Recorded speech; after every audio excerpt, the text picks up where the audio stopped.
All right, let's dive in. We're tackling American imperialism today from the late 1800s right through World War One. Got some fascinating lectures and firsthand accounts. And, you might be surprised to learn that America's quest for global power, well, it wasn't always a smooth ride. Yeah, there's this common idea that American expansion, that it's all about manifest destiny, westward movement across the continent. But after the Civil War, things shifted. Things took a turn towards overseas ambitions. It really makes you think, doesn't it? I mean, after such a brutal internal conflict, why would the U.S. suddenly set its sights on global, well, domination? It's a good question. It's complicated, really. The Gilded Age, as you know, was a time of immense industrial growth. But here's the catch. American factories were pumping out more goods than the domestic market could possibly handle. Ah, so the industrialists needed new customers to absorb all that extra stuff. Exactly. Overseas expansion, it wasn't just about finding new markets, though. It was also about securing those raw materials. And let's not forget the enticing investment opportunities. For many business leaders, imperialism, well, it just made good business sense. Economics, yeah, definitely played a huge role, but I have a feeling it's not the whole story, is it? You're right. It's never that simple military considerations. Oh, they were absolutely vital. Alfred Thayer Mahan, a brilliant naval strategist. He argued that sea power was essential for any nation with global aspirations. His book, The Influence of Sea Power Upon History, it really struck a chord with American policymakers. And it wasn't just about building a big fancy navy either, right? Mahan also emphasized strategic bases. Absolutely. Those island outposts in the Caribbean and the Pacific, they were more than just refueling stations. They were strategic footholds, projecting American power across vast distances. And of course, let's not forget Mahan's vision for the Panama Canal. That project, it perfectly embodies the intersection of economic and military ambition. The Panama Canal, it's like a shortcut between the Atlantic and Pacific, a total game changer. But here's what I find intriguing. The role of religion in all of this. It doesn't exactly scream imperialism, does it? It might seem a bit out of place, but remember the Second Great Awakening. That wave of religious revivalism, it sparked a surge in missionary movements. These missionaries, they truly believed it was their duty to spread Christianity and to civilize native populations, at least as they saw it. That brings up some really tough ethical questions, doesn't it? Whose definition of civilized won out in the end? And to add another layer to this complex mix, we've got philosophy making an appearance. I'm not sure I see the connection to empire building. Think about Charles Darwin, his theory of evolution. While Darwin himself never endorsed this view, some thinkers, they took his idea of survival of the fittest, and they twisted it, applied it to entire nations and races. So it was basically a justification for domination, disguised as a scientific principle. Exactly. The white man's burden, as they call it, framed imperialism as a moral obligation. The duty of supposedly superior Western nations to uplift and enlighten less developed peoples, whether those people wanted it or not. Wow, that's pretty condescending, to say the least, and ultimately harmful, right?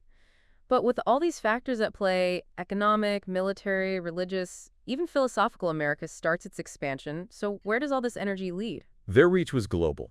But let's focus on a few key areas. In the Pacific, for instance, America acquired Alaska.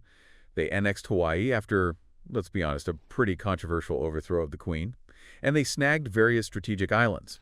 They were also determined to force open markets in Japan and China, eager to tap into those vast populations and resources. But didn't that lead to some pushback? I'm thinking about the Boxer Rebellion in China. You're absolutely right. The open door policy, which essentially aimed to carve up China into spheres of influence for Western powers.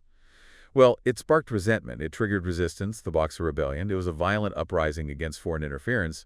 But in the end, it was brutally crushed. And what about Latin America? Was that part of America's imperial vision as well? Oh, absolutely. The U.S. intervened in various Latin American countries, often with the stated goal of protecting American business interests or maintaining political stability, at least as they defined it. This interference, as you can imagine, it bred resentment, and it fueled instability throughout the region. And it all leads to the Spanish-American War, right? Precisely. It was a short conflict, but its impact, immense. The whole thing started with the Maine, didn't it? The battleship that mysteriously blew up in Havana Harbor. You got it. The sinking of the Maine, it inflamed public opinion. It served as a catalyst for war, though to this day historians still debate the exact cause of that explosion. But regardless, the U.S. emerged victorious, acquiring Puerto Rico, Guam, and the Philippines. Wait a minute. Didn't the U.S. promise the Filipinos independence if they helped fight against Spain? They did. They promised them freedom. But that promise, quickly broken, the U.S. decided to hold on to the Philippines, which led to the bloody and brutal Philippine-American War. So it seems America's rise to power came at a steep price. Broken promises, military interventions, simmering resentment, all in the name of expansion. You're making some excellent points. It wasn't a simple path, not by any stretch. And as we move into the early 20th century, each president brought his own unique approach to this pursuit of global influence. Now that's what I find fascinating. We're talking Roosevelt's big stick diplomacy, Taft's dollar diplomacy, and then there's Wilson and his moral diplomacy. Three very different approaches with vastly different outcomes. Let's start with Teddy Roosevelt and that famous big stick. What was his strategy all about? Well, Roosevelt, he believed in projecting American power, especially in the Western Hemisphere. He famously said, "Speak softly and carry a big stick. You will go far." The Panama Canal.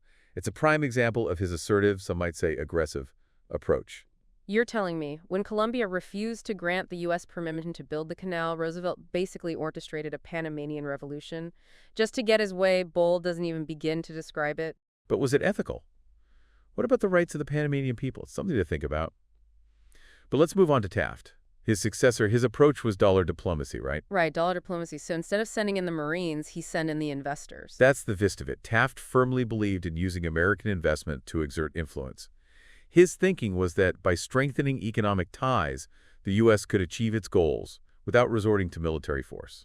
It sounds a lot less aggressive than Roosevelt's big stick, but did it work? Not quite as well as Taft had hoped. He was reluctant to back up those investments with military might, which ultimately limited his effectiveness. And then, of course, there's Woodrow Wilson. Initially, he campaigned against imperialism altogether. Right. Wilson, the idealist, the man who wanted to make the world safe for democracy, his approach was moral diplomacy, wasn't it? Tell me more about that. Wilson, he believed in promoting democracy. He believed in respecting other nations' sovereignty. He wanted to move away from the interventions, the power plays of his predecessors. But how did that work out in practice? Did Wilson manage to stay true to his ideals, or was he drawn into those same imperialistic patterns? It's fascinating to think about how these presidential approaches played out against a backdrop of rising global tension. That's a crucial point. Those tensions, simmering beneath the surface, they were about to erupt into the most devastating conflict the world had ever seen in World War I. We left off last time with a world teetering on the edge of war, and America trying its best to stay neutral. But today, well, we're diving into how this nation, a nation built on peace and isolationism, how it transformed itself for a global conflict. It's a story of mobilization, of societal shifts, and that constant struggle, that tension between national security and individual liberty. It's a fascinating transformation, really mobilizing for war. It was a monumental undertaking. Think about it, a nation used to a small, volunteer army, suddenly needing to raise a fighting force of millions. Yeah, the logistics alone must have been mind-boggling, not to mention the emotional weight on families, on communities. It was a seismic shift. Really, Congress passed the Selective Service Act in 1917.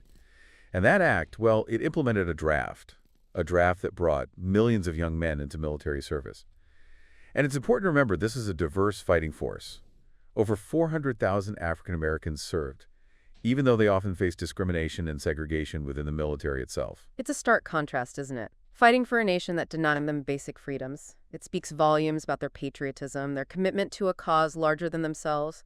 But it wasn't just about manpower, was it? A war effort of this scale, it needs resources, it needs logistics, a whole coordinated system. Absolutely. Food production, for instance. And distribution, they became absolutely crucial. Herbert Hoover, who later became president, right? He led the Food Administration. He understood that to win the war, they needed to feed not only the troops, for the entire nation. And this is where we see those iconic Meatless Mondays and those victory gardens come into play, right? I've always been fascinated by that aspect of wartime mobilization, the collective effort, the shared sacrifice. They were incredibly effective, those initiatives. Hoover, he used the media to encourage voluntary rationing. And the people responded. They responded with remarkable enthusiasm. Victory gardens, they were popping up everywhere. Backyards, vacant lots, even public parks. It's amazing, isn't it? The level of government intervention in everyday life, did that extend to industries as well? Oh, it absolutely did. The War Industries Board was created to coordinate production, to make sure factories were turning out the necessary supplies, weapons, ammunition, uniforms, you name it, everything the war effort demanded. So essentially, the government took control of the economy, dictating what was produced, how resources were allocated. What were the long-term implications of that? It's a good question, a question worth pondering.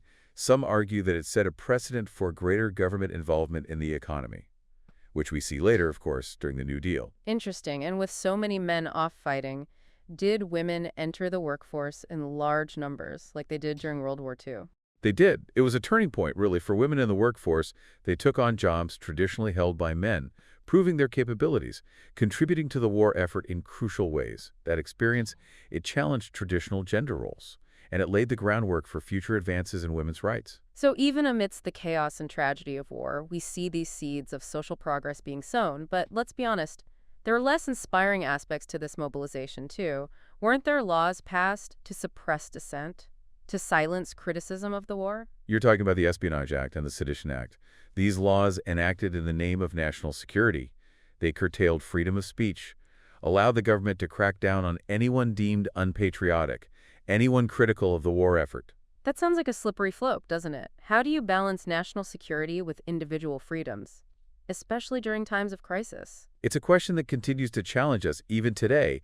Those laws, they were controversial at the time, and they've been debated by historians and legal scholars ever since. So we've got America mobilized, troops trained, factories humming, the nation united. But what was it actually like for those American soldiers fighting on the Western Front? We hear about the horrors of trench warfare. Can you paint us a picture? Imagine a landscape ravaged by war, scarred by miles of trenches, trenches that snaked across the terrain.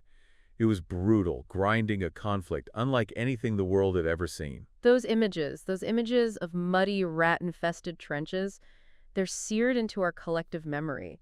How did soldiers endure those conditions? It was a test of human endurance, that's for sure. Constant shelling machine gun fire, the ever-present threat of poison gas attacks, disease was rampant, and the psychological toll immense. It's hard to comprehend, really, the horrors they faced. Were there any major battles where American forces played a decisive role? Several come to mind, but two stand out: the Battle of Belleau Wood and the Battle of the Argonne Forest. Brutal, costly battles, both of them. But the American troops, the doughboys as they were called, they fought with incredible bravery, with determination. They helped turn the tide of the war.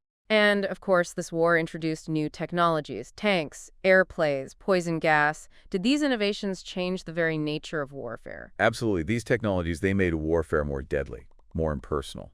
And their impact, it extended to the home front as well. Those factories churning out war supplies, they were adopting new mass production techniques, the assembly line, for instance, a technique that would revolutionize manufacturing in the post-war era. So even amidst the destruction, we see these seeds of technological advancement. But eventually, the war came to an end, Armistice Day, November 11th, 1918, a day of celebration, a day of relief across the war-torn world. A hard-fought victory, yes, but at a staggering cost. Millions dead empires crumbled. A world forever changed. And then came the daunting task of forging a lasting peace. This is where Woodrow Wilson, the idealist, he hoped to make his mark on history. Right. Wilson's famous 14-point, his vision for a post-war world order, a roadmap to prevent future conflicts. Tell me more. Wilson went to the Paris Peace Conference in 1919, full of hope.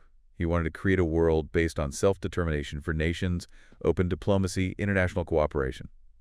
And at the heart of his plan was the creation of a League of Nations. The League of Nations, a global organization dedicated to preventing future wars. A noble idea. But it didn't quite pan out, did it? Sadly, no. While Wilson championed the League, the other Allied powers, particularly Britain and France, they were more focused on punishing Germany than on building a lasting peace. That clash between Wilson's idealism and the realities of power politics, well, it shaped the Treaty of Versailles. The Treaty of Versailles meant to officially end the war, but many argue that it actually laid the groundwork for future conflict. Can you explain that? The treaty, it was incredibly harsh on Germany, tripling reparations, loss of territory. The blame for the entire war placed squarely on their shoulders. It created deep resentment, economic instability in Germany.